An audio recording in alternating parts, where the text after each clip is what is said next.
Hello, everybody, and welcome back. We're here with our new best friend, D'Angelo. D'Angelo? D'Angelo? Then I'd say D'Angelo. D'Angelo. D'Angelo. D'Angelo. the kind of weakness the other Primogen would love to exploit. His position in the council is bad as it is. He pauses for a moment and mumbles to himself, but it's too quiet for you to make out. Finally, he lights up a fresh cigar. He takes a puff and lets the smoke escape through his crooked smile. Alright, kid, let's get this over with. Compared to the industrial ugliness of Red Hook, Sterling Place is quite a change of scenery. Its heavily gentrified and pleasantly dull residential areas emanates a sort of peaceful apathy that rich hipsters scoff at and blue-collar workers dream of.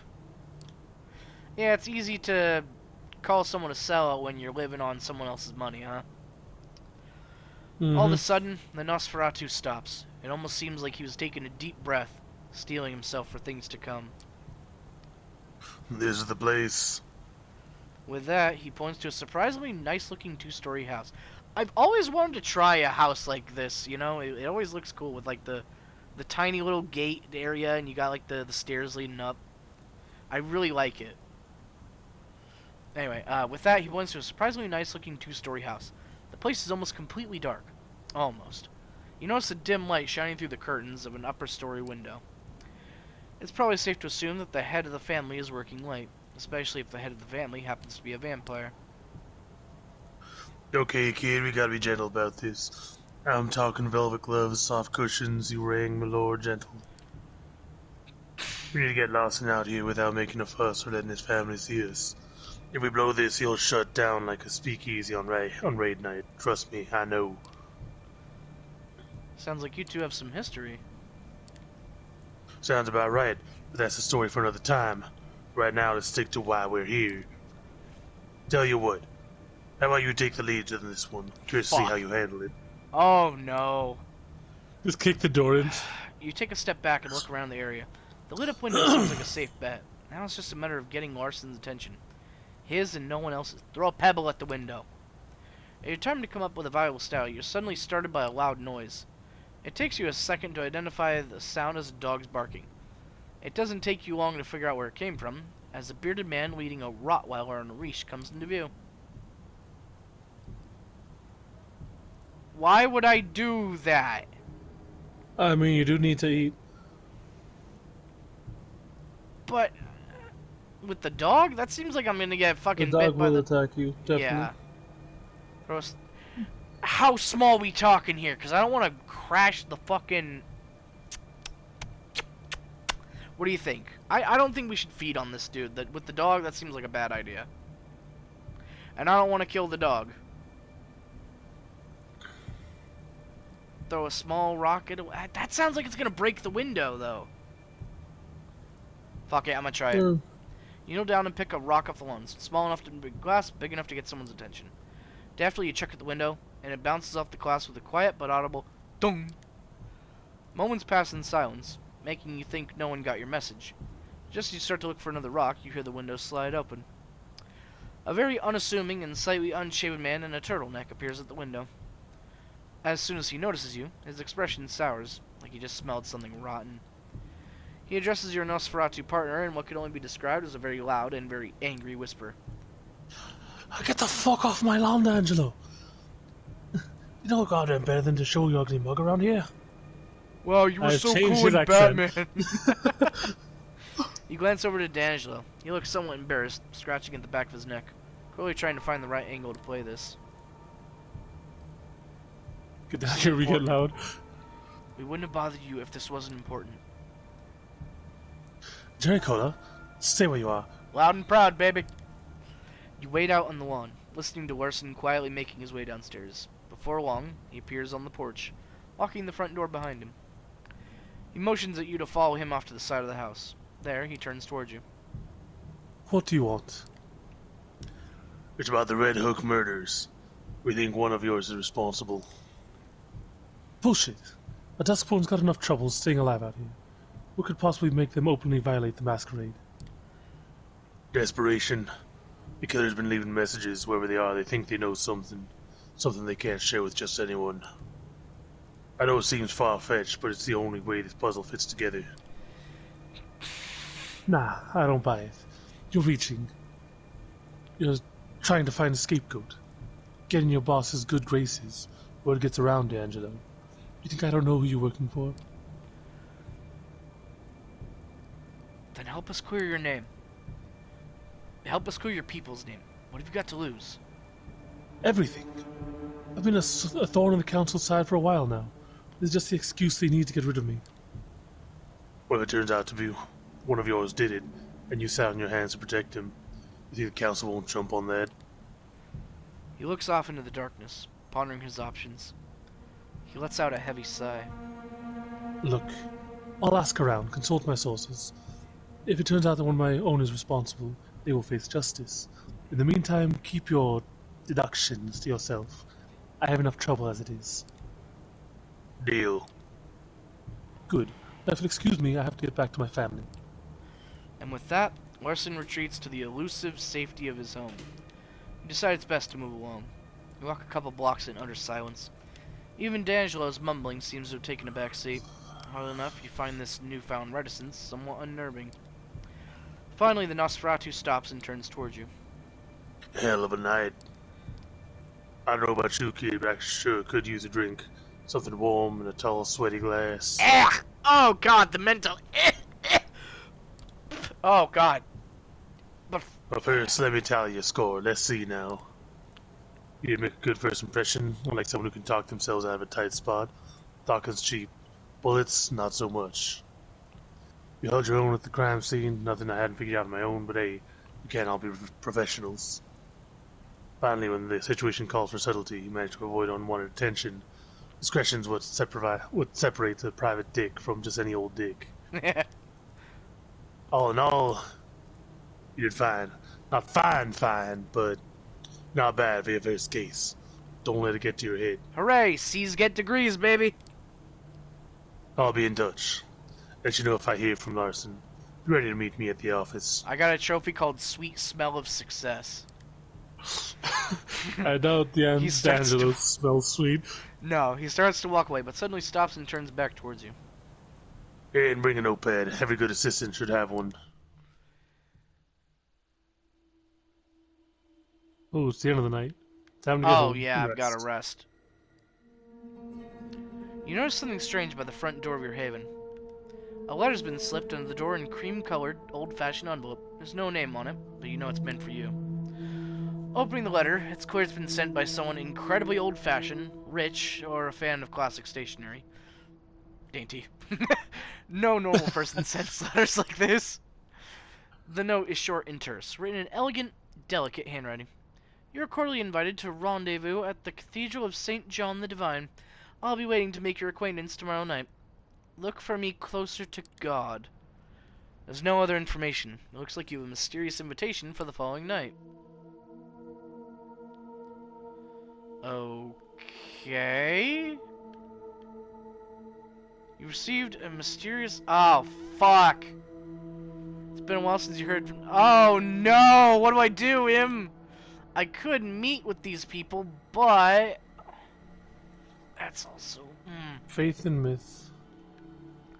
I mean, it seems like I might want to see what this is up What is about. that symbol next to D'Angelo?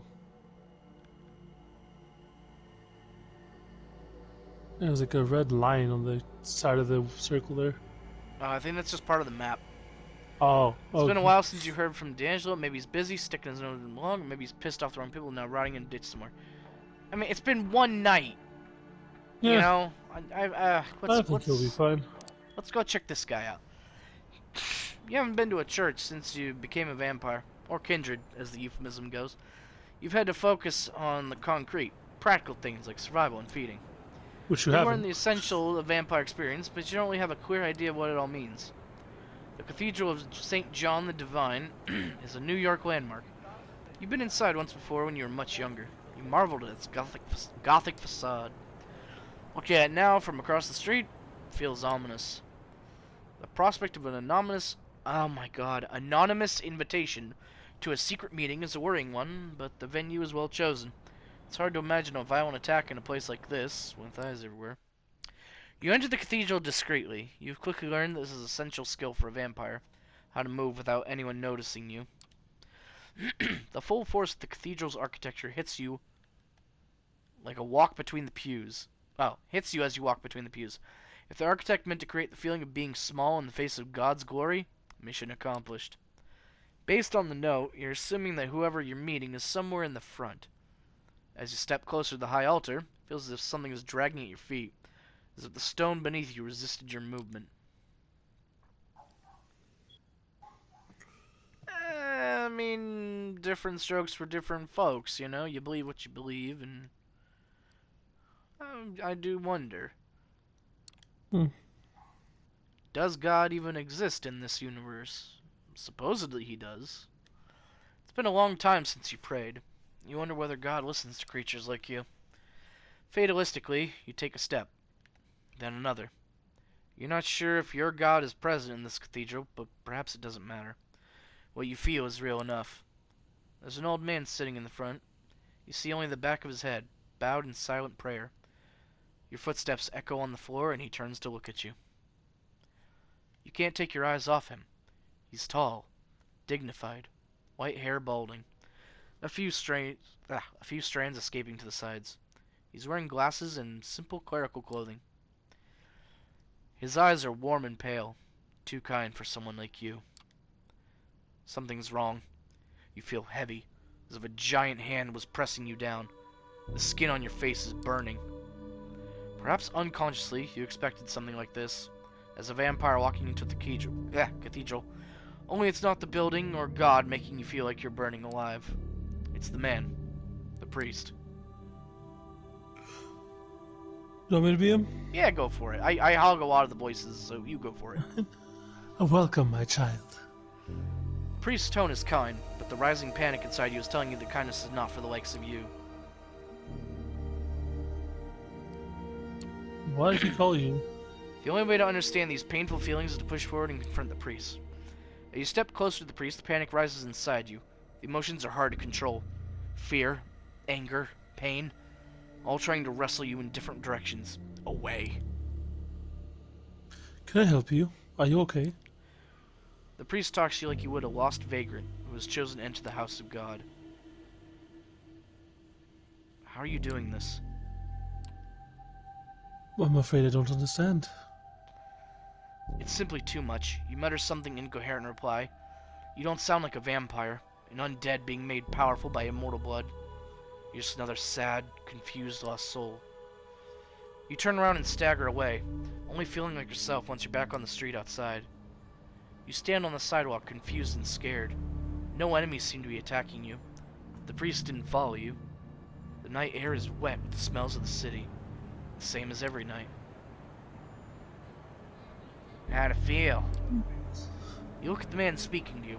He's well dressed, if a little archaic, dark-haired, handsome, like a character from an old movie. He smiles as if he knows something you don't. You glance around. The people on the street. You don't appear to be in immediate danger. Did you do this to me? No, absolutely not. Let me introduce myself. My name is Benoit Segal. Oh God! His uncle is Steven!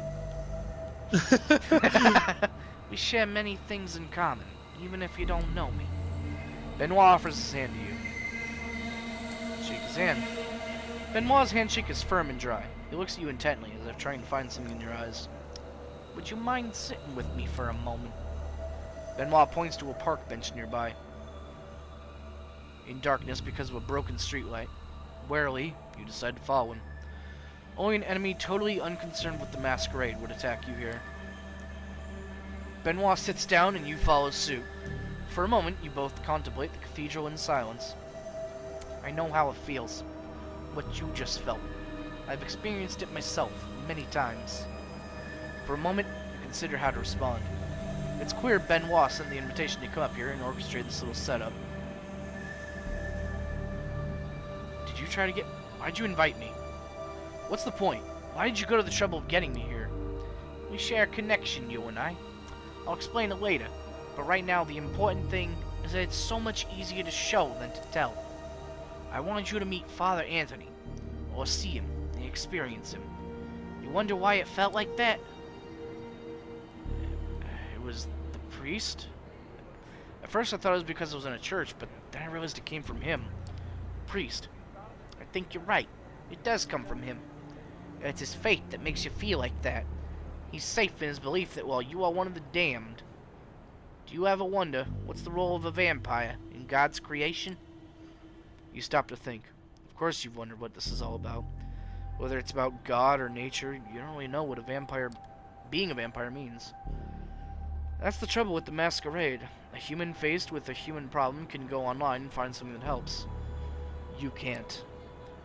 The masquerade means that everything there is to know about your condition is secret, hidden away. You're left relying on the unreliable opinions of people like Benoit. Suddenly, Benoit takes your hand and presses it against his chest. As he stares into your eyes, you feel his heart stop. My heart no longer beats, yet I move. I talk. Is that how God intended us to be? There's a natural explanation. Whoa, I don't believe in the supernatural. There's a natural explanation for all this. We just don't know it. Maybe there is. I don't know either. I know that Father Anthony's faith is real. Sometimes I'm a skeptical too. But in Father Anthony's presence, I know faith is real. I know because it hurts so much. But perhaps you have a question about faith in our kind? Perhaps we're divine, not damned? Ah! No. How do you know any of these stories are true? I don't. How could I know? This is what faith is. You have to believe something. Good and evil, right and wrong, love and hate. I believe we are damned. I also believe that there is always hope. Grace. Father Anthony's faith shows me the way. It's so easy for us to lose ourselves in the morass of occult speculation. Some of our kind revere Cain, others Lilith. Many in the Camarilla place their faith in the invisible guidance of the Methuselahs who are supposed to watch over us. A vampire existed for a millennium or older, elder who no longer participated in. So basically like a Dracula figure. Rumored to hail from the 4th and 5th generations. Damn. Well, they're pretty old. So we're on 9th generation, or 10th. I'm not sure. Yet I wonder how much that really matters when compared to the character of a good man. This is a lot to take in. All these myths. Hard to know what to believe. I know it's overwhelming. It was for me when I first met Father Anthony. I know there are others like him, whose faith shines like a beacon. Priests, old ladies, children. Anyone can have that conviction inside them. This is too much. You expect me to go along with all this insanity?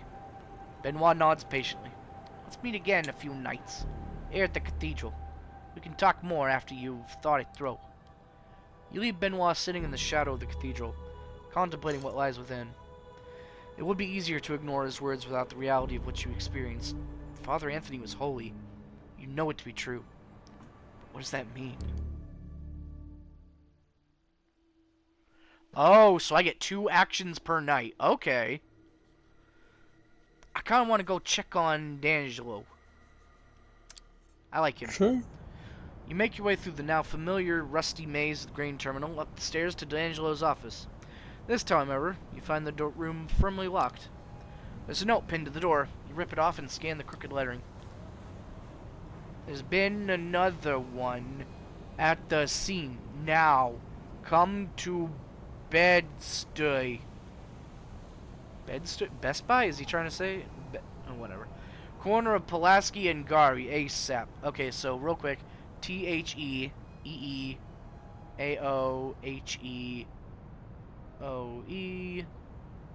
Okay. Doesn't seem like it's spelling out anything. Nope. You never know. We'll probably look back on this and... Maybe it's in like code. A big anagram. Looks like D'Angelo could use your help. Better get going. As you... Hi, Jax.